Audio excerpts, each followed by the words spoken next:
باسم مرسي، باسم يلعبها، باسم مرسي يعملها، يسجل باسم مرسي، لفها بالمقاس في المكان، تهز شباك عامر، ما قدرش يتحرك لها يعمل لها اي حاجه. هدف اول للزمالك. الكرات الثابته وادي الفرحه دي الكابتن محمد صلاح، ادي باتشيكو، وهنشوف معاهم الكابتن اسماعيل يوسف تجانا العرب مدير الكره. كابتن اسماعيل اللي صعد بهذا الفريق من القسم الثاني فريق الجونه، هو مدير الكره النهارده ورايح باسم والفرحه وادي المقصوره. للزمالك في الدقيقه الثامنه من زمن الشوط الثاني من كره ثابته، عملها بالمقاس فين؟ في الزاويه اليمنى العليا لمرمى عامر، لفت وراحت هناك بعيد تماما عن متناول عامر عشان يسجل باسم مرسي هدفه الاول او هدف الزمالك الاول في هذا اللقاء. ايمن مخترق بكمل، ايمن حفني يسقط، ايمن حفني داخل منطقه ركله جزاء ايمن حفني بتاعته، لاعب مهاري، كره تحت رجله ما بتبعدش ما بيفقدهاش الا بخطا، يتعرض لهذا الخطا وداخل المنطقه المره دي بعد كورتين على حدود المنطقه اخذهم ايمن حفني، تسجل منهم هدف اللي سجله باسم مرسي، ياخذ في الثالثه داخل منطقه ركله جزاء. هل هنشوف احمد سمير ولا اللي حصل في الماتش اللي فات لما احمد عيد اخذ الكوره وراح بيها؟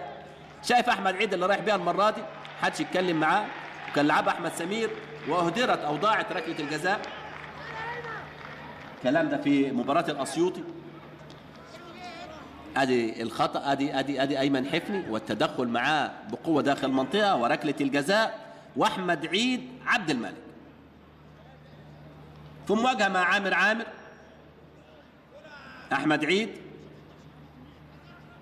ركله الجزاء للزمالك وفرصه الهدف الثاني، ولا عامر يتالق او القائمين والعارضه. احمد عيد يهز الشباك، احمد عيد عبد الملك الهدف الثاني للزمالك في الدقيقه 40.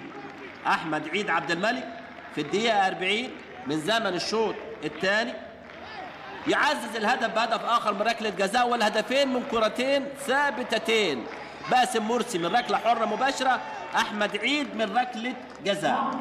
احمد عيد عبد الملك يسجل هدفه الثاني مع الزمالك هذا الموسم من ركله الجزاء. ادي ركله الجزاء بنشوفها ثاني مع حضراتكم، عملها بشكل كويس احمد عيد عبد الملك بيسجل الهدف. باسم مرسي، باسم يلعبها، باسم مرسي يعملها، يسجل باسم مرسي، لفها بالمقاس في المكان، تهز شباك عامر ما قدرش يتحرك لها يعمل لها اي حاجه. هدف اول للزمالك. الكرات الثابته وادي الفرحه دي الكابتن محمد صلاح، ادي باتشيكو، وهنشوف معاهم الكابتن اسماعيل يوسف تجانا العرب مدير الكره. كابتن اسماعيل اللي صعد بهذا الفريق من القسم الثاني فريق الجونه، هو مدير الكره النهارده ورايح باسم والفرحه وادي المقصوره. للزمالك في الدقيقه الثامنه من زمن الشوط الثاني من كره ثابته، عملها بالمقاس فين؟ في الزاويه اليمنى العليا لمرمى عامر، لفت وراحت هناك بعيد تماما عن متناول عامر عشان يسجل باسم مرسي. الخطا، ادي ايمن حفني والتدخل معاه بقوه داخل المنطقه وركله الجزاء، واحمد عيد عبد الملك في مواجهه مع عامر. احمد عيد، ركله الجزاء للزمالك وفرصه الهدف الثاني، ولا عامر يتالق او القائمين والعارضه. احمد عيد يهز الشباك، هدفه الاول او هدف الزمالك الاول في هذا اللقاء. ايمن مخترق بكمل، ايمن حفني يسقط، ايمن حفني داخل منطقه ركله جزاء ايمن حفني بتاعته، لاعب مهاري، كره تحت رجله ما بتبعدش ما بيفقدهاش الا بخطا، يتعرض لهذا الخطا وداخل المنطقه المره دي بعد كورتين على حدود المنطقه اخذهم ايمن حفني، تسجل منهم هدف اللي سجله باسم مرسي، ياخذ في الثالثه داخل منطقه ركله جزاء. هل هنشوف احمد سمير ولا اللي حصل في الماتش اللي فات لما احمد عيد اخذ الكوره وراح بيها؟